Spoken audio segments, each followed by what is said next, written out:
Did you like that? Oh my God, I needed all of that. I needed all of that to get my life together. All of it. Come in and get packages. That's the point. Well, I'm not in right now. So I'm about to leave. Exactly. I'm back. Exactly. Thank you. Okay, cool.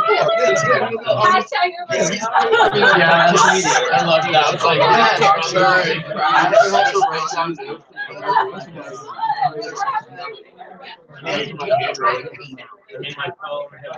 When I wrote that, I was like, oh my God. I know.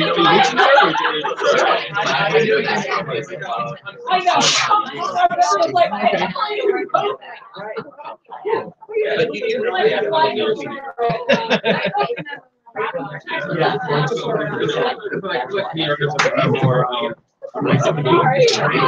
more welcoming and like wanting to do it together.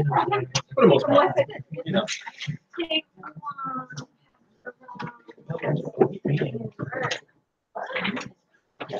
Yay.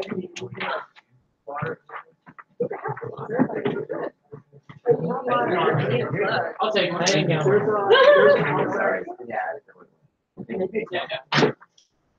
Oh, I didn't get one.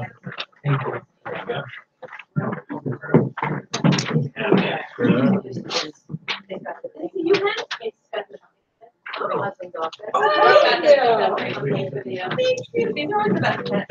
Yeah, you just got it.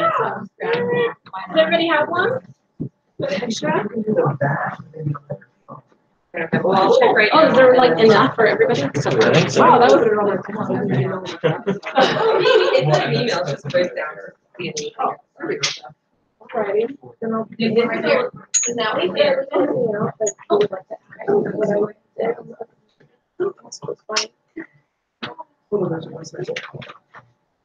I was like, hold on, there's a West Side Story. Yeah. Oh no, you're already going in. Which one? I know. Oh, yeah. You're already going into that one.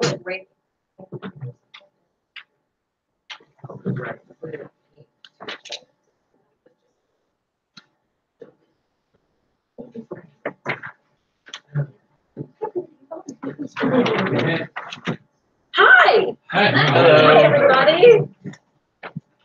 We're like catching up on emails and stuff really quick before. So I'm Nicole. I own Firestarter Entertainment, and I'm just so excited to be here in New York and doing this. Over the holiday break, every 6 months I do auditions in LA for new clients, and one of the things that I've learned is that actors in general, including myself, reading information in the packets and all of that stuff is just a lot of information. And so I decided to do new client orientations from now on. And it went so well, it was a browsing success, that I was like, I really felt the need to do the same for current clients. And so I did that in LA a couple of weeks ago, and it was so great. And I was like, we need to do it in New York. Like it built camaraderie, you got to know me, you got to know the agent. It was great. And so that's why we're here today, basically, so that you guys can get to know our process. We can get to know you guys with questions and answers and what you guys need from us, and we can work with April. Hi. I didn't even get to give everyone a hug. But anyway, you guys have your packets there, and in LA we had a PowerPoint presentation, but they didn't have any like projector for me, so we have packets. So we're just gonna go through everything one by one. I'll go quickly. I'm gonna talk as quickly as possible to get through all that so we can get to questions. Sorry, as well. I don't mean to cut you off, but That's okay. everyone here knows me, but I don't know that everyone knows No, Katie. no. So Katie is pretty much in charge of our, and we'll figure this out in this packet. Oh, perfect. I'll let you talk. But this is Katie. We'll find out who she is in a second. It's Sorry. it's part of the process. It's totally fine. It's all like so redundant. You're right. Okay, go. Sorry. So to start, about Firestarter Entertainment. So I wanted to basically let you guys know how this company came to be. We're going to be 5 years old this year, which is crazy. Time goes by so fast.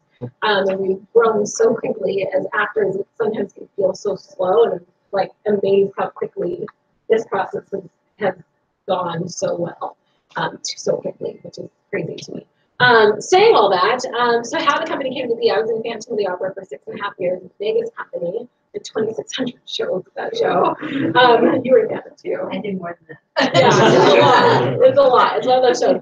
And so while I was in that show, I, as you can see, if anyone follows me like on Instagram or Facebook, I get really bored very easily. And so doing 8 shows a week, you stay for the paycheck, but I was like not inspired after 1,000 shows. Actually, after like 500. Anyway, it's just a lot. And so I wrote a couple shows while I was in the show, 2 Black History Month programs, 1 Black History Month, one Women's History Month. And I cast it amongst my Broadway friends, and we would travel around the country and do programs at universities around the country. And when I needed to come up with a name for a company, because schools had to pay somebody, I came up with Firestarter Entertainment. It actually came from, I went to Pepperdine in Malibu. It was a Christian school, and across the street there's a church called Malibu Vineyard, which I went to like a couple times. One of my first times there, I didn't really know anybody, including the pastor. In the middle of his service, he literally pointed at me and said, "You're a Firestarter." It was out of nowhere. I grew up in church. Nothing like that has ever happened to me. I was like, I'm going to be. Anyway, so when I had to come up with a name, that's where it came from. And to me, Firestarter means we are the ones who are paving the way for our careers, for what we do. Firestarters are the best at what we do. We are the most pristine, and our packages are the best. When we walk into a room, we're the most prepared. As you know, like our vendor, I taught for 15 years. So a big part of our process, and part of the reason why I want to do this is we're teachers, and we want to make sure that you guys are prepared and ready to go out and be the best, because you being the best makes us the best, which makes you have more opportunities. Because every time you go in, it's a confirmation that Firestarter Entertainment has amazing talent. So saying all that, don't ever suck either. Go the opposite way. Right. So anyway, that's basically how Firestarter came. So anyway, that happened. When Phantom closed, I moved back to LA where I'm from, and I was like, oh, I want to transition into TV film. And a bunch of my Broadway friends wanted to do the same, and my agency at the time did not sign me across the board. And that was crazy to me. I'm like, Broadway performers are the best in the world. So it just didn't make any sense that we couldn't make that transition. And so I decided to turn my company, that was a production/management company, into a talent agency. And I started with my 13 friends who were my clients. And I was like, my pitch basically was like, guys, I don't know what I'm doing. Let's just see what happens. And that was pretty much it. I was like, let's just see what happens, because we had no other choices. Nobody did. And so started with 13, built to 60. Overnight, we went to 300 with a commercial agent wanted to leave her agency. She, through connections, came over and brought all of her clients. Overnight, we went to over 300. Now we have over 600 under the agency. Our roster here in New York is quite small. We have maybe 60. My personal roster in LA is only 60. So every roster, our biggest part of our roster is probably our minimum. And we try to, especially theatrically, keep it no more than 100 roster. Because the thing about it is, it's all about, the personal connections that we have with all of you, so that we can get you out. We can't really do that with like people. So saying all that, so that's basically how the company came to be. And now we're here in New York, and I have our vendor and Katie. I realized early on that I could not do it alone. I was trying to do it alone, and then it literally got away with me. Like little by little, we grow, and I was like, I couldn't. I was sitting in front of the TV and like eating, and everywhere I'd go, I'd be like, it just became like, it still is all encompassing. It is what it is. As many of you know, I'm emailing you at all nights, all the time. But I needed help, and so anyway, they are here to cover that. So that brings us to the departments. We have our legit department, which I don't understand why it's different here in New York, why it's called legit here and theatrical in LA. Does anybody know why that is? Anyway, I don't really understand it why, but legit here, TV, film, and street theater, and then we have theatrical, musical theater, and theater. Our roles, it gets a little bit confusing what our actual roles are with the company. So I am the owner of the company. I have my LA theater roster. That's all I do in LA. I have other people who do the commercials and other people who do theatrical TV film. And then I assist these two amazing people. And so my day-to-day, I put exactly what we do. So because sometimes it feels like this invisible process that you guys don't know, and sometimes it doesn't produce the auditions that you want, which by the way is really disappointing for us as well. And so I felt it really important for us to explain what we do day to day so that you guys know what we're doing when you're not seeing the work in producing the auditions that you want. Anyway, so our process, so what I do day to day is I do some audition notices, not very many though, negotiations, correspondence with casting and production, and pitches. So I do all the correspondence because our vendor is still in a Broadway show and doing Book of Mormon, and then Katie works with the Mets and other things. So I'm the 24/7 person. So I'm always in correspondence with casting.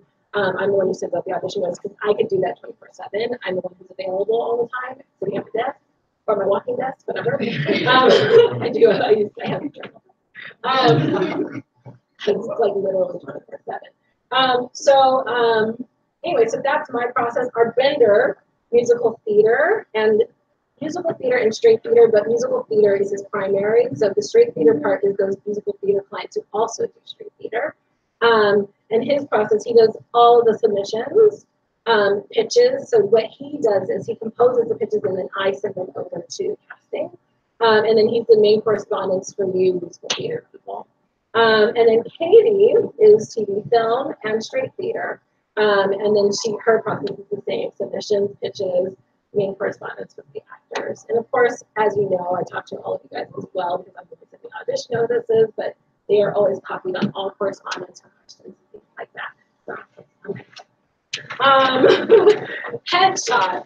So for theater, we really primarily need just two really good headshots, one more theatrical, one more commercial, and the reason for that is characters. We can add also any specific characters that you can play.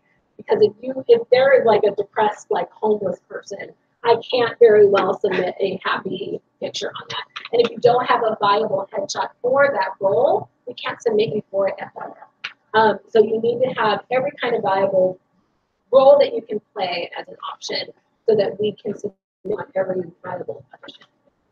Because otherwise we look like crazy people if we're submitting on a homeless person with like, hey, I'm happy about homeless. And then for TV film, it's even more specific because they're getting hundreds and hundreds and hundreds more audition submissions than that theater. So it needs to be even more specific. And it's literally down to like the expression. It's about, and even for theater, what does that headshot say? As opposed to just the plain like headshot. It needs to say something. It needs to show that you could be a cop, show that you could be a lawyer, show that you could be a nurse. And because they literally have like a split second out of in hundreds, maybe for like 10 audition slots. So they instantly look at that little thumbnail picture and say, that person's a doctor. So in the next coming months, our goal really is to clean that up for all of you guys and they'll be in correspondence with you regarding what they need from you to clean up your headshots and get what they really need to make it pristine and amazing. Resume. So make sure that our agency footer is at the bottom of your resume and that it has our contact information only. Take off your personal information. You should be the line. And then proper formatting. That's so important. What people don't realize is the improperly formatted headshot really throws people off. And so, you know, I've seen like people that don't have the 8x10, it's like regular size or weird stuff that comes in the door sometimes. I know it's shocking, but it happens. So make sure that everything is properly formatted. 8x10, staple back to back. For theater people, you are always bringing it in. For TV film, it's not. You still should bring it because they might want it, but sometimes they don't. But either way, always have it with you. And then send me a Word or Katie and our vendor. Send a Word and PDF version of that. And as it updates, make sure it's updated. And on the back here, you can see an example of how a properly formatted resume looks like with our agency footer at the bottom. You can review that on your own. So for our musical theater clients, your audition book is really important. So make sure that you come in with a binder with your music inside. I know it sounds like, and for most of you this is obvious, but for some it might not be. So I'd like to reiterate that. And again, like what if our sort of entertainment client is, we are the ones that walk in fully prepared. We're the ones that don't come in and do that anomaly of like a mess. So make sure that you have your music, in a binder. I like to put sheet protectors personally, is what I used to do, to keep my music clean and tidy. And then also the one thing, our vendor will talk about it too, proper cut of your sheet music. Make sure that it is properly cut because obviously you're doing 16, 32 bars, whatever, short song selection. And when I say proper cuts, I don't mean sing at us with like your highest notes. We hear them. Everyone can sing high. Everyone sounds amazing. We need you to tell a story in those 16 to 32 bars. And so, go and see a pianist, go and see somebody to make sure that that cut is a story in that short period of time. Remember, we are actors who sing. We're actors telling a story through song. And I think sometimes we forget, yes, we can sing, but we forget that we're telling a story. It's not natural to be like, hey, how's your day? Let me sing about it. That's what we do. And so it's an extension of the story. So you have to, I'm preaching to the choir. I know many of us know this. We've been to school. We know this. But just know that's what brings your audition to the next level. That's what's going to get you booked. It's not like, oh my gosh, that person was an amazing singer. It's how you made them feel. You want them to be like touch them, you know what I mean? Touch their soul. And the only way to do that is to communicate. So don't forget that when you're walking into the room. That's how you book a job. Yeah, I mean, I think I did private sessions with almost everyone. We didn't do a private session yet. But everyone else I've done private sessions with. And it's really the trend has changed. Years ago when like men singing high notes and women belting became like the new norm, we were excited when people could do that. Now everyone can do that. So that no longer has value. What they're looking for is that really, really stellar storytelling. And they really want that audition to be a moment. Whenever we come in and we're like in audition mode, we're like, here's my music, here's this, my 16 bars, blah, blah, blah. There's nothing personal in that. And then once you leave the room, that audition's over and they have no reason to remember it. So you need to allow it to be a moment for yourself. Like the only time that you get to do your job the way you want to do it is in that audition room. So that really becomes like your magical space. I know it sounds strange and weird and easier said than done, but that's what we have to work towards. That's what's cooking. And the perfect audition mode auditions will sometimes give you callbacks, but it's not going to it. Does that make sense? Right? We really need you to bring something special to the table, right? We had someone audition for us this morning, and she delivered. She sounded great. And then I asked her really to turn her song up on its head. Like the song was like happy and loving and and I was like, well, let's flip it on its head. Let's play the complete opposite. What if you're singing this song to the person that just left you, and you're using it essentially to build yourself back up? And then all of a sudden, I mean, it's not the right context for the show, but all of a sudden we cared about it. We're like, yeah.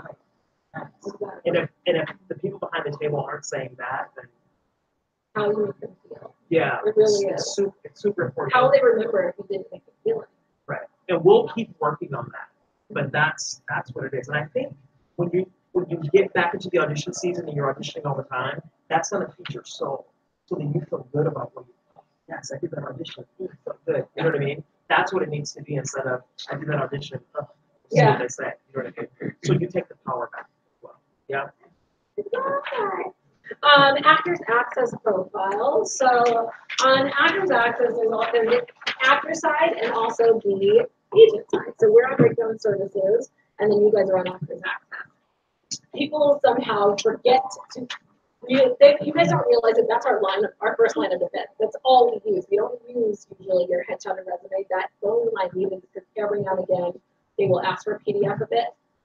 That is like literally like one time a year per person. The rest of the time we are using this Actors Access profile. So it needs to be up to date. Anytime you get a new credit, you need to go straight here and update it. Everything on this profile needs to be pristine. Your headshots need to be updated, your resume, your photos, your media. Make sure that you have a reel on there of what you do best. No more than a minute. I should have said that in the previous meeting. Nobody's going to watch more than that. And also it costs like $22 a minute, so you don't want to, it's expensive. But I will say the reason why you want to have all of these things on your profile is because it's simply, when I first signed up for Breakout Services, when I started the agency, they did a little orientation with us.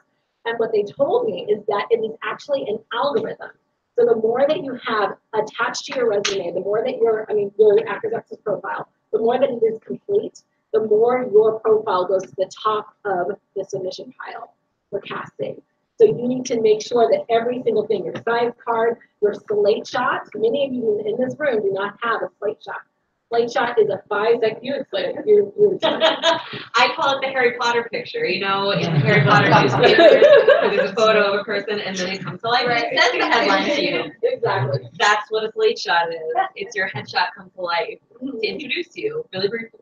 Exactly. And so and it's very easy to do. Make sure it's like really well, it's very easy to create it. You can do it on your iPhone. But make sure that you all have one. There's no reason not to. It's free for the first one, $5 for each additional one. But again, it's part of the algorithm of the system and also gives casting a quick glimpse to know who you are. They can click on it and know your personality, know who you are, because a lot of times they're not going to click through to read your resume, click through to watch your reel. So that is a quick second opportunity for them to hear the tone of your voice, whatever they need to see. So, which brings us to self-tape auditions, and even how you feel in your slate shot. This is really, really important. I've seen some interesting self-tapes in my life in the last 5 years. This is the thing. You do not want anything to distract from you. You are the star of this video. This is also an opportunity for you. You don't have the opportunity to control the environment when you go into an audition.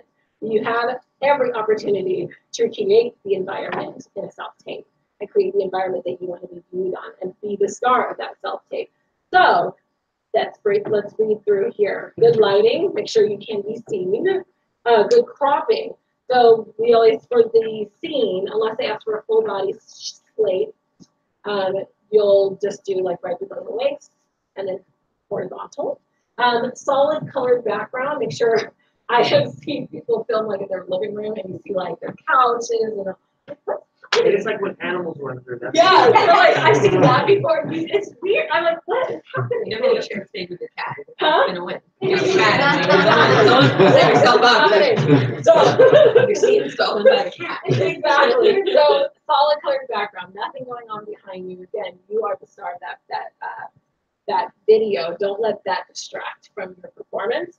Memorize. So this is something that can be, there's a trick to that, by the way. And memorize is possible. Obviously, sometimes these self-tapes need to be coming back to you really quickly. So holding the material is fine. But another trick, if you pretty much know it and need like a little jogging, is a music stand right under the line of the camera. You can't see it. And write in bold, large writing the lyrics of the song, and then you're just glancing and in that moment you're emotional or whatever, I don't know. But this way you don't have to hold it in your super memorized. And again, that's the ability of a self-tape to appear more prepared than you are and to be able to control the environment, which you cannot do in a real audition. Anyway, and then film horizontally, not vertical, which I said.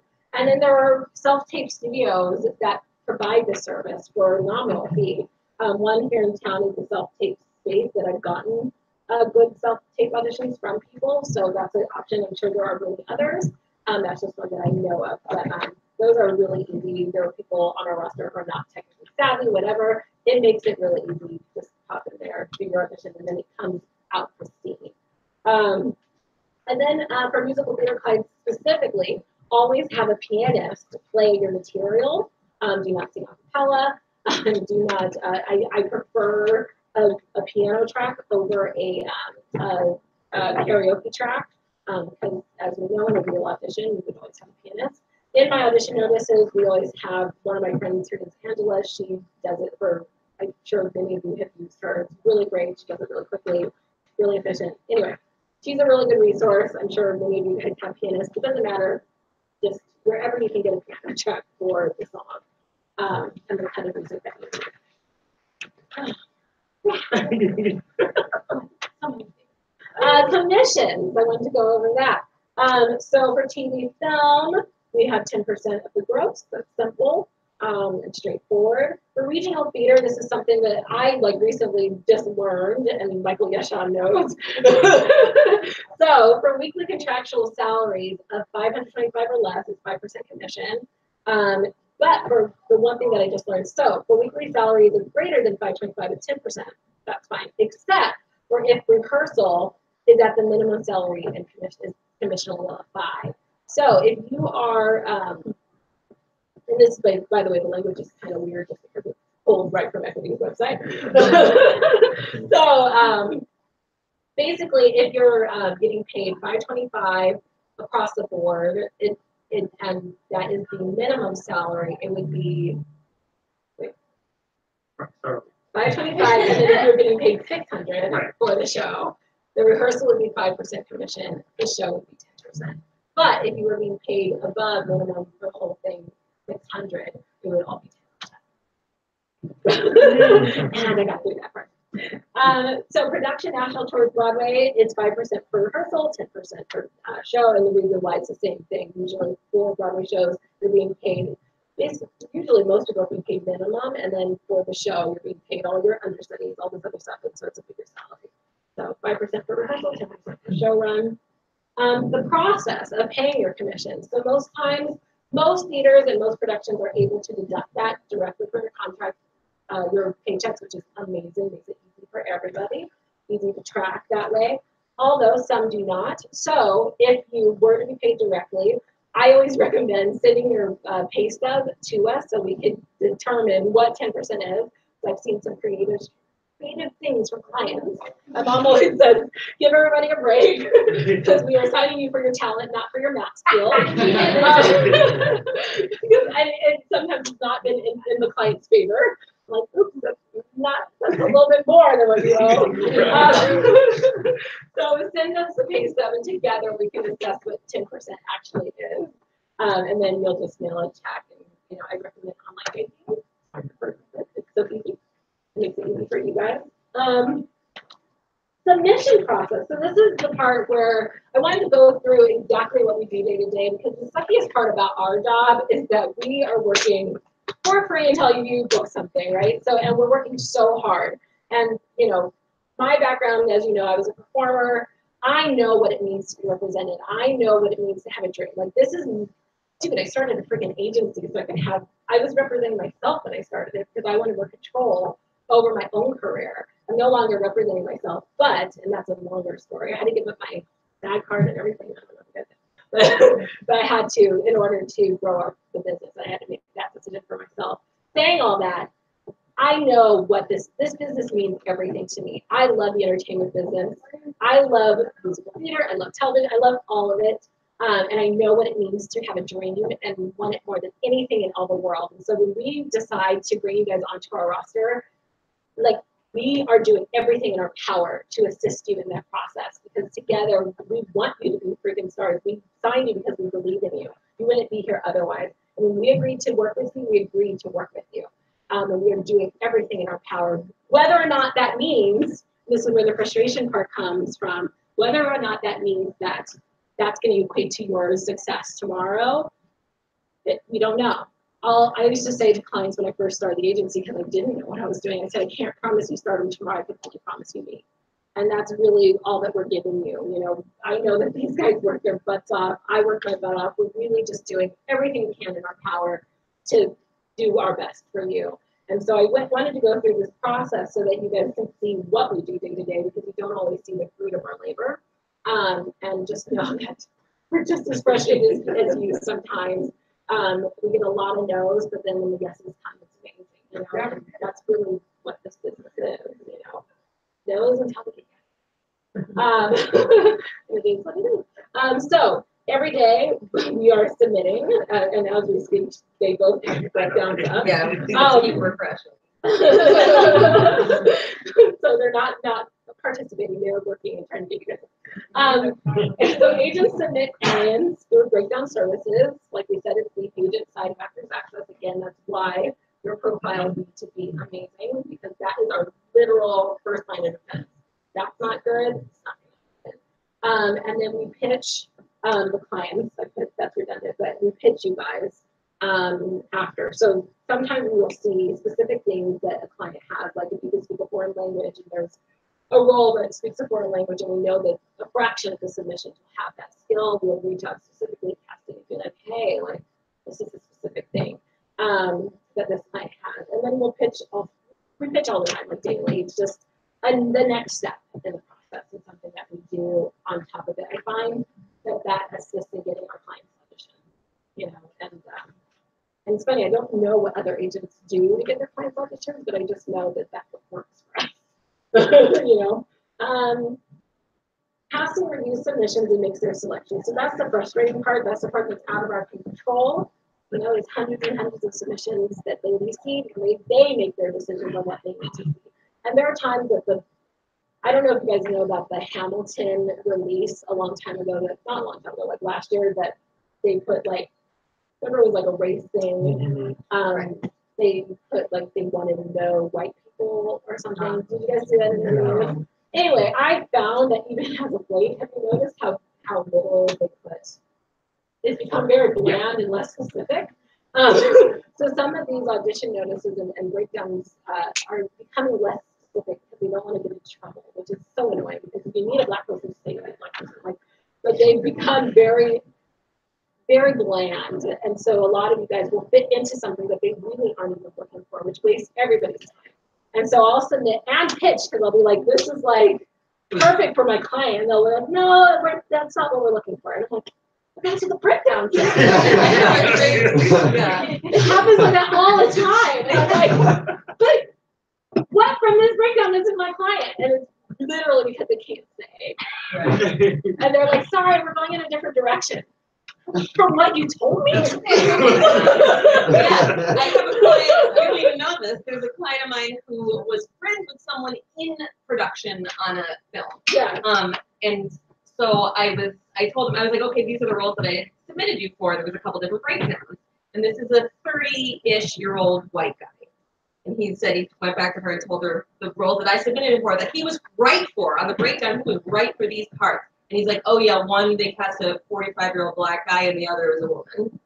And he was a 30-year-old white guy. There you like, it. Wow, that clearly, that's not what I said in the breakdown. So. Exactly. And that's another reason why every now and again I'll get clients saying right back because they don't want to go to an audition because they don't feel that they're right for the role. That is like the least. Go to the audition, show up, because you never know what that role is going to be. It's going to be a woman and you're a man. Who knows? Like, they don't know what they're looking for at the end of the day. And I always say, make them feel bad that they can't cast you in this role so that they can find a role for you, find another opportunity. I mean, even the kid in Glee who was in the wheelchair, right. The wheelchair kid. He went in for Ben, and that role didn't exist, and they wrote it for him. So you just never know. Every opportunity is an opportunity to see. And also talk about sometimes the breakdown comes out in casting and request. Mm-hmm. And they may be nothing like what the breakdown is, but casting has requested them for a specific purpose. Whatever that purpose is, we don't know. And it will say casting selected. Yeah. So then, so sometimes that happens too. So casting has already said there's something about his person, either from the past or whatever, or production specifically, that we want. So, exactly. So never second guess it. Just show up, because at the end of the day, I always say book the room. Go in there, do a good job, show up. It's a free opportunity to be seen, and book that opportunity to be seen. Period. And so that when you become more familiar with the casting directors and production, because sometimes those videos that sometimes they film you in those, and those go to production team, and then you become a favorite. In the last session I talked about my process and how I book Phantom. I was the first Black girl to play the role I played in Phantom. And I always bring that up because, people count themselves out of opportunities just because they think they're not right for something, they're nervous about it, whatever. Never count yourself out for anything, because you never know where production is going, whether or not they're going to try and make room for you. You just don't know. And I auditioned for Terror Ribbon for many years. They were trying at the time to I want to say desegregate, but to make Les Miserables more diverse, inclusive. And so,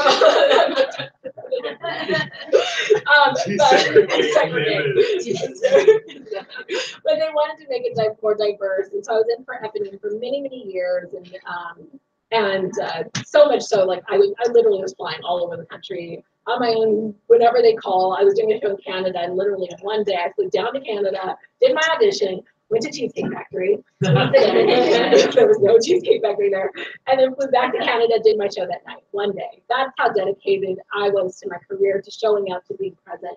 And then fast forward, right after that Canada trip, I came home. I got a call, not a call, I went to an open call audition. This is the other thing that we'll talk about, go to every audition. Showed up, and it was Ron LaRosa with Terror Ribbon at the time. I was at Disney, but he was like, listen, Nicole, you're not right for the show. Just saw you in San Francisco. You've been here like for years. Literally, I had auditioned for FSE for a good 5 years, like multiple times a year, all the time. And never got it. And then he was like, you're not right for the show. I have no idea what you're right for. Let's just see what happens. Let's call you back anyway for the production team. I don't even have a role for you. He just had me sing my 16 bars. That was it. It was weird. Like I was like, okay. So I showed up the next day, did my little piece. Who was it? David Cannigan, everybody was there. Jenny, everybody. So they were all there, and they just deliberated in front of me. And they were like, you've all been there, where they're like, can you sing, what's your range? They ask all those questions. It's always great when they're doing that, because they like you. They're just trying to figure out how they can make it work. And then they sent me out of the room with the confidant music. I learned it in 15 minutes. Luckily, I played piano, so I figured it out. Came back in, did it, and then they flew me to New York to audition for Hal Friends, because that was the new production. So Hal was there. It was just literally us on the stage of the Majestic Theater, which was weird. And we had to walk out. Hal Prince is sitting in the first row by himself, and a piano player. It was crazy. It was like we were in the chorus line. It was amazing. And so we walk out, and so there was only 2 of us up for the confidant, and the other girl was. So this is the thing. This is where showing up matters. I would not, as an agent now, I would not have submitted myself for the role as it was written. The character description for the confidant that I played was tall and skinny, short and fat character actress. I do not fit that description, and it had always been a Caucasian person as well. So if I, as an agent, knew the show at all, I would not have submitted myself. I don't fit that character at all. And so when I went there, it was the 2 of us, and I'd be standing in the wings, and I had to watch her audition. She went first, and she was exactly that description. Everything. She was also an opera singer. I'm a classically trained musical theater performer. She was an opera singer, and she was perfect in every way. This is where you want casting on your team. I'm watching her, and I'm just, oh gosh, she's so good. Oh my gosh, I don't know. And I had prepared the material as an actress who, as an actress who's a musical theater performer.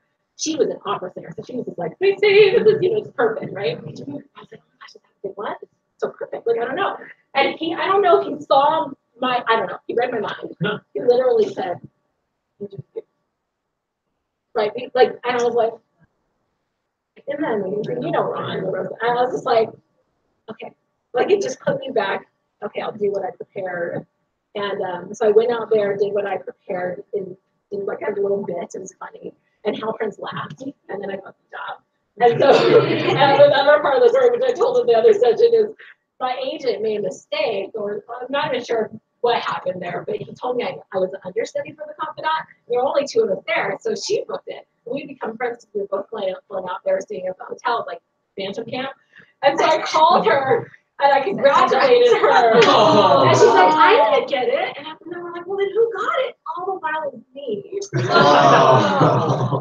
I didn't even know until I got my contract that it was. I was like, oh no. Girl. I told her, I said, that girl has a doll of you. She's put a little shit. I called her on purpose to gloat or something. No, we literally deliberated. We're like, well, then who got it? Like, I have no idea who got it. Anyway, don't call the other person. I was just so excited to congratulate her that we were going to be in the show together. Anyway, disaster. I said all that just to say, at the end of the day, show up to everything. Be present, be available for the opportunities you never know are even there. So anyway, back to submission process. Casting reviews submissions and makes their selections.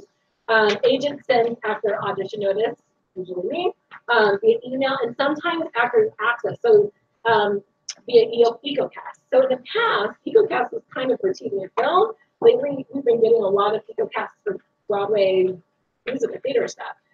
So what you will get is, I'm sure some of you have maybe gotten EcoCast thus far. So I'll send you an email that says, hey, you have an audition notice in your CMail on Actors Access.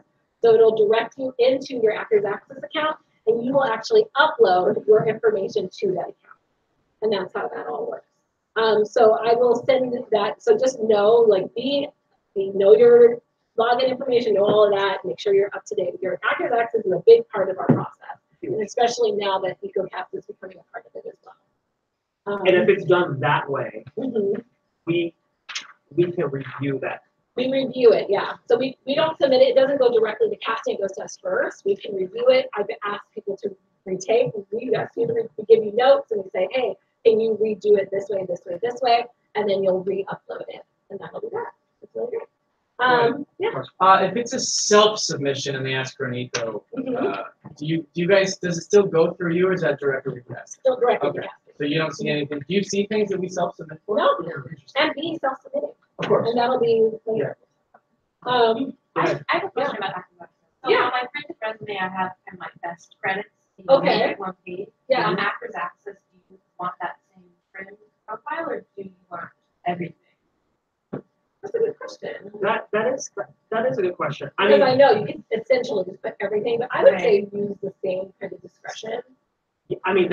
That's what I always did, is that I made sure that my Actors Access resume matched my actual resume. Unless if you're a there's TV, film, and theater client, right. then you're going to have, because you guys if you were a TV film client, you're not going to have it in the same order. It's going to be different, so it will look different if you are.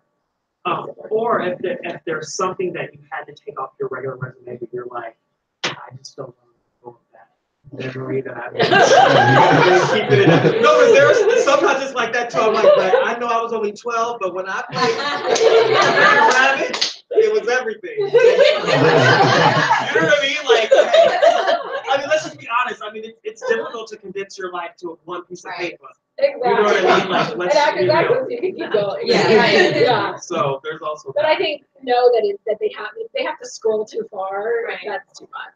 I had no idea that they were actually looking at our Actors Access.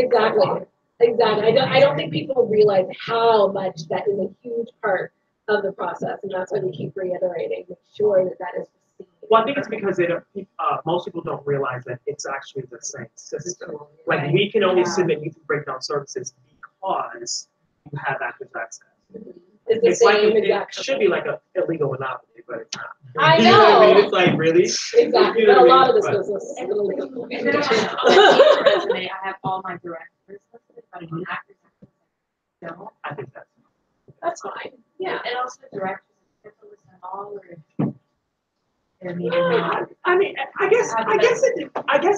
I think it depends on who the director is. Like the thing is like, we want to include lots of information.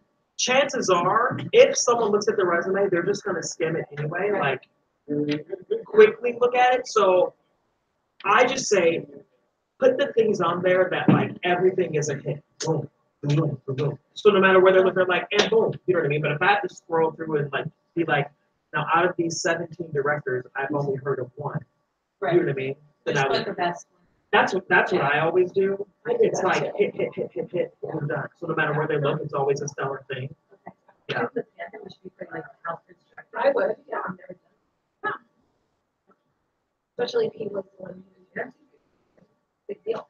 That's valuable. That has a lot of value. He directed ours too, and I put that right on my list. Yeah. So audition confirmation process.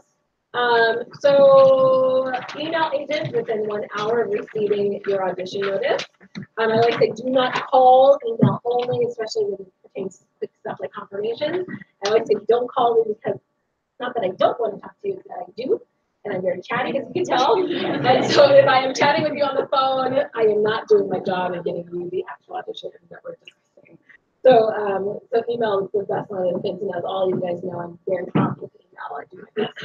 I get back to you. If I don't ever get back to you, it's because somehow that email got lost in like the atmosphere of the world. Because I will always get back to you within minutes, mostly, but within the day for sure. If agent does not hear back, you will receive a text message. For me, I usually do simultaneously. Because at the end of the day, I don't like to keep casting Exactly. That's supposed to be the process, but I'm impatient. And also, my thing is, I think part of the reason why we have grown so quickly and why casting trusts us so much and why we're doing so well with them is because we are very prompt at confirming with them.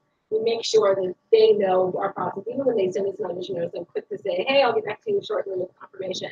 And so when I see our audition notice, the quicker you can get back to me, the quicker I can get back to them, and then they think we're rock stars. So that's the goal. You know, the more they love us, the more they're going to bring our clients in, and the more we're all going to love. And that's really the purpose of it. And they're working this business that we love. So that's the purpose. If the agent still does not hear a response, you will receive a phone call. Please do not let it get that far. Other departments, so I'd like to mention this, you know, we have here in New York, we have the TV film, and we also have our theater. They're separate. So meaning if you want to have TV and film representation, you need to have a package that is viable for that department, meaning a resume, well, yes, a resume filled hopefully with some, at least student project, something, short film, and then a reel that is viable for that market. Headshots that are viable for that market, like we talked about earlier, like slightly different. So because otherwise we can't actually, there's no point in you even being on that roster if we can't even get auditions, so it's just a waste of our time. So what I was thinking of, one of our clients in LA actually came up with an idea of, I was going to create a rubric, send out to everybody, which basically says, this is what a viable musical theater client is. If you want representation with us across, with musical theater, this is what you need. If you want to be TV film, this is what you need.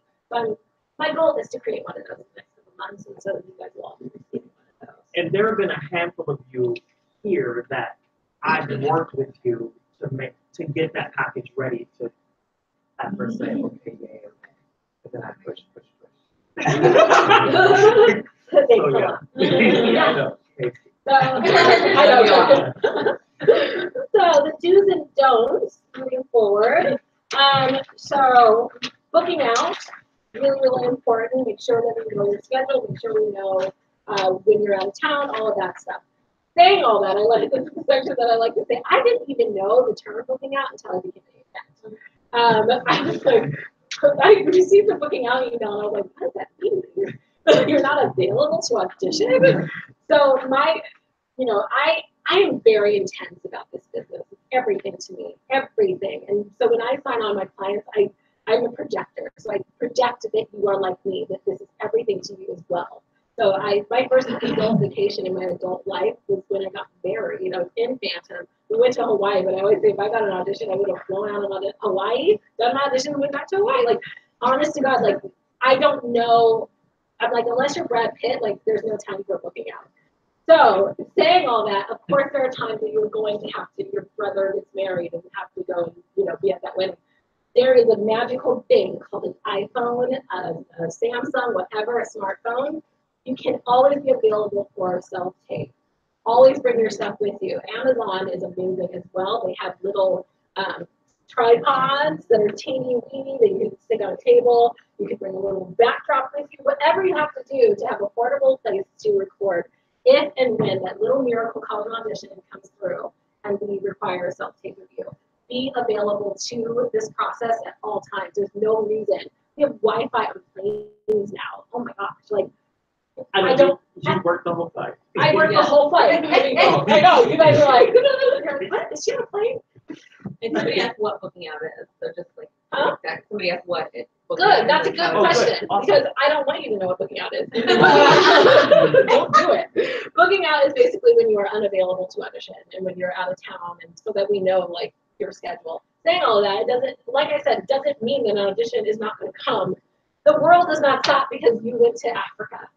It just doesn't. Like, it doesn't stop. The audition process, we do not predict when auditions are going to come through. So I will always send them to you, even if you're booked out, and then you'll say, hey, I'm booked out, can I do a self-tape, whatever. It's nice to know, and I will check through and try to make sure that I cross-reference, but my goal is that you are always available to this process in whatever capacity you can be. Because this should be everything to you. And we only want to work with people who this is everything to you. You know what I mean? Open calls. So this brings us to being available to this process again via on your side. So we get 10% because we are 10% of your process. The rest of it is you. Show up to every opportunity, everything that comes your way, everything. When I say everything, everything. Like, there is so much out there that you can be auditioning for. If you want to be a TV film client, you need to be, there's short films, student films, like you need, man, I didn't get into this because of the money. Did any of us? We could have been doctors and lawyers. Instead, we chose this because we love it, right? So any opportunity to do what we love should be an opportunity that we should be pursuing. So you should be showing up to every opportunity to do what we love, which is auditioning, really. I mean, that is the job in the beginning. Actually, forever. I mean, how many shows have you on? 12 Broadway shows, and he still goes to them.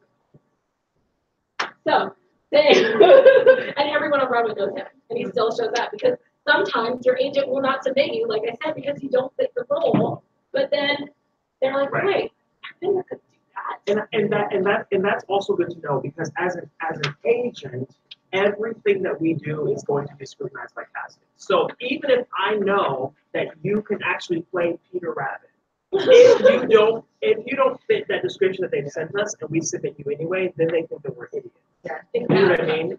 Let them be the casting director. That's when it gets tough on our side. So sometimes we may say, just go to the call because then they'll see it. Because if we submit it, they're gonna be like, absolutely not. No, hey, you're an idiot. You're an idiot. So yeah. Requesting feedback. That's important. So a lot of times, we all want to know how we did at an audition. To me, when you guys request feedback, first of all, remember having to reach out to casting is a inconvenience of their day. We want to inconvenience them to give you the audition, not necessarily to know how the audition went. To me, that's redundant because all of you guys are amazing, and it's obvious that all of you guys did well at your audition. The reason why you didn't get it is because you're 5'4" and they gave someone 5'6". That's really the feedback. And a lot of times, I feel like I get copy and paste responses. It's always like, we're going in another direction. Exactly. I was going to say exactly that. That's what we get all the time, which is so annoying. And then honestly, what I should have said the other, sometimes I will get feedback that is indecipherable, like you don't really quite understand what it means. And then it can slightly be discouraging and also redirect you in the wrong path. And it doesn't make any sense. And you're like, were they in the same group as me? Because that was it. I know that you guys are not delusional human beings. So sometimes they might write a note and put it on the wrong line and give you someone else's feedback. At the end of the day, you know how you did. You guys walk in there, you do a good job, you know how you did. Saying all that, after a second or third callback, usually they will deliver feedback. And I will usually ask for feedback when you get that late in the process, just because I want to know as well. We're at bated breath wanting to know whether or not you got it too. But first calls, you're seeing so many different people. You did well, So just remember, I get over 100 emails a day. So I have to filter through all of that. So, anytime you reach out to me, make sure it's for a purpose. It doesn't distract me from my primary purpose, which is to get you work. Emails versus phone calls versus text. We talked about that already. Email first, text second, phone call last. Requesting time changes, thank you. Big one. Can I mention your story? So my amazing client, Tyler, back there, yesterday asked for a time change. And I always ask, he didn't say why, and many of you have received this response back, why? Because when we ask casting for a time change, it needs to be for one reason only, performance-related conflict, meaning audition conflict. callback conflict or show conflict. That's it. That's it. That's the only thing they care about. Otherwise, remember, when we ask for a time change, we are inconveniencing their whole entire schedule. They have set out what they want it to be. Sometimes, even a client the other day needed a time change, and she was partnering people with people. She's like, I can't move it. Like, she's like, I literally cannot. And so that person lost out on audition altogether because he could not be there. And it was, and he allowed him to self-tape, but like, we all know that self-tape lowers your ability to book something. If everybody's self-taping, that's great, but if only you are, they're going to give priority to the people that actually showed up. So Tyler said that he wanted a self-tape, and he wrote back that it was, not self-tape, he wanted a time change.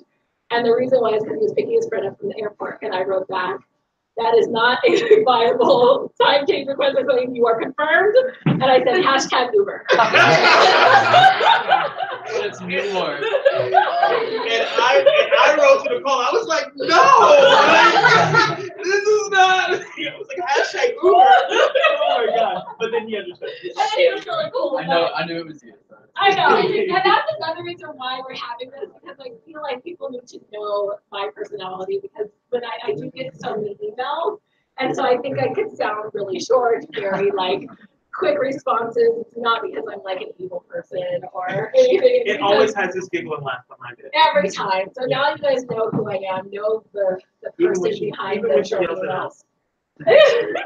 Even when you yell at us. Yeah, I'll cap you. All caps, all caps. I don't know all caps, although I did all caps the other day. Which, by the way, which brings me to, so I have Kara who's been helping me. I should have mentioned in the previous. She's been helping me manage like audition notices and all that, because they're always not available to help me because of their schedule. So she's only helping me like on busy times, like I had Oscars last week, and so she was assisting. So just so you know, you don't have to necessarily copy her on everything. She's just literally there to help me with like audition notices and like that. So anyway, just wanted to mention her. Let's see, Kara. So yeah, don't request a time change unless you absolutely have to. It was like the last three things, because it's inconvenient to everyone. Do not ask to be submitted or if you were submitted. So that's redundant. You were submitted. That's actually the easiest part of our job, and that's the suckiest part of our job, because being submitted doesn't mean you're going to get an audition. And so, and I know it feels sometimes like, what is happening? Like they're doing their job, and like you see something that you really, really want to be seen for, and you're like, hey, have you submitted me for this? Are you going to submit? Yes. The answer is yes. Like we will submit you for everything that comes across our desk that you're right for, 100%. If you ever are in doubt, or not even just in doubt, you want to see what you have been submitted on, you can request the submission report. It's an easy thing for us to generate. Just don't ask for like more than once a month, because again, I get so many, we all get a lot of correspondence. So, you don't really need it more than that anyway, but it's a really good resource. I would say it can be depressing, let's say, because you see all of that and you're like, gosh, I've been submitted so much. But I think it's also, on the other side, if you don't get depressed, like, because some clients have been like, I don't want to see it. But on the other side, it's kind of great to see what you've been submitted on, what's being cast right now. And so you can prepare for it ahead of time, learn roles, learn the stuff that, and also just to see like what type you feel that you are, and you know what I mean, all of that stuff. It's just a good, I think it's a good resource. Yes, it can be depressing, but if you're doing your side of it, you're in New York, so especially for musical theater people, there's so many opportunities to be so active here. So it's not, you can be fulfilled by this process very easily on your phone. On that note, are you guys looking at the submission part on the app? No, Okay. you guys, There's a lot of times where things will pop up on there. Yeah. But if you read it, we're not allowed to. Yeah. Like it'll say on there, There's equities no for you guys. agent submissions are allowed. Yeah. It'll